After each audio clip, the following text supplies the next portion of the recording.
evening, and thank you for joining us. I'm Trey Gowdy, and it's Sunday night in America. How would you like a job where you shoulder the responsibility but have little control? Where you're expected to swallow the blame but share the success? Where you don't hire your coworkers and have little means to reward or punish or discipline? A job where you spend most of your spare time raising money for colleagues, some of whom have short memories. The Speaker of the House is third in line for the presidency, but first in line for the blame, even in divided government, when you only have one half of 1/3 of the control. Congressman Mike Johnson was content working on the issues that mattered most to him and the people of Louisiana. But when Kevin McCarthy was ousted by 8 Republicans, Congressman Mike Johnson became Speaker Mike Johnson. You will not find a colleague with a negative word to say about him personally. But he presides over a razor-thin majority, getting smaller by the day, in a political environment that rewards fame over work and volume over depth. Already he's faced colleagues who voted to keep Republican bills off the floor, and now one colleague filed a motion to vacate the chair yet again. So what are realistic expectations for a speaker with a bare majority in divided government, immersed in a political world that craves drama over incremental progress? Let's find out. The Speaker of the House, Mike Johnson, the great state of Louisiana, joins us now. Happy Easter. Welcome to you, Mr. Speaker. It's great to see you again. So, realistic expectations. What are realistic expectations when you only have one half of 1/3 of government, and that includes GOP members from districts where Joe Biden actually won? Yeah, you defined it pretty well. You just described the modern Congress, and that's the environment in which we have to perform. Happy Easter, Trey. Thanks for having me on. There are a lot of things that we really wish more of the American people understood. You know, this is not an easy job right now, as you noted, but we will get it done. Look, we have the smallest majority literally right now in U.S. history. We have a 1-vote margin. You saw the numbers there that are divided. But when you do the math to get a majority vote, I can only lose 1. So we're not going to get the legislation that we all desire and prefer. If we had the Senate and we had the White House, if Republicans were in charge, as we were several years ago, we would be doing the things we want to do. But right now, oftentimes, we have to play defense. We got to stop the Biden agenda. And by God's grace, we've been able to do that. I mean, that's what our majority is used for. But there's 3 things we need to do right now, Trey. And this is, I'm trying to be an ambassador of hope on Easter Sunday, right? Look, we can do this job and we can grow the majority, and we have to do that to save the republic. That's clear. In the November elections, we can do it.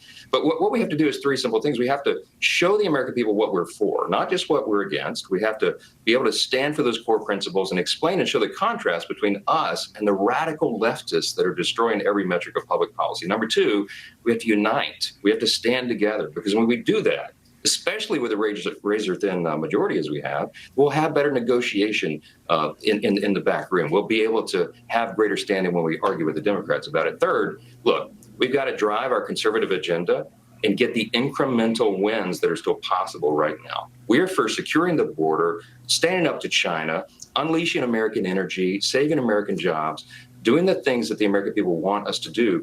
But we got to realize I can't throw a Hail Mary pass on every single play. It's 3 yards in a cloud of dust, right? We got to get the next first down, keep moving, and we'll do that, and we can show the American people what we're for.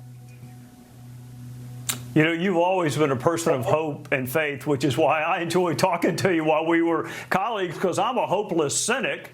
And you actually are hopeful. Let's go to one issue. There are members who want to provide aid or loan to Ukraine and others who do not. So as the Speaker of the House, how do you decide what to put on the floor, how much of the majority is enough, and when to put it on the floor? Yeah, great question. Look, what we have to do in an era of divided government, historically as we are, is you got to build consensus. If we want to move a partisan measure, I've got to have every single member, literally. And some things need to be bipartisan. Now, we're talking about the supplemental that everybody's heard so much about, which is the thing that the president presented several months ago. He called it the National Security Supplemental, and he included Ukraine, Israel, the Taiwan Indo-Pacific region, and also the border. And we said, thank you, Mr. President, because we've all said, if we're going to talk about national security, it begins at our own border. And so we've been trying to use that as the only leverage we have to force change on the border.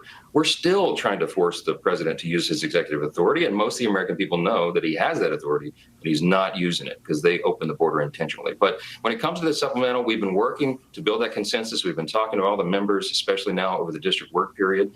When we return after this work period, we'll be moving a product, but it's going to, I think, have some important innovations. The Repo Act, if we could use the seized assets of Russian oligarchs to allow the Ukrainians to fight them, that's just pure poetry.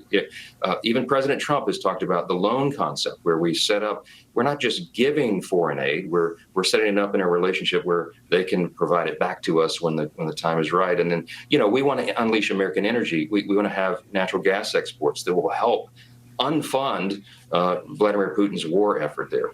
There's a lot of things that we should do that make more sense and that I think we'll have consensus around. We're putting that product together and we'll be moving it right after the district work period. Speaker, there is a pending motion to vacate from a member from Georgia, which sort of illustrates where we are politically. We lost 2 Senate seats in Georgia. Republicans did, 2 eminently winnable Senate seats. I would think members' time would be better spent looking to reclaim those 2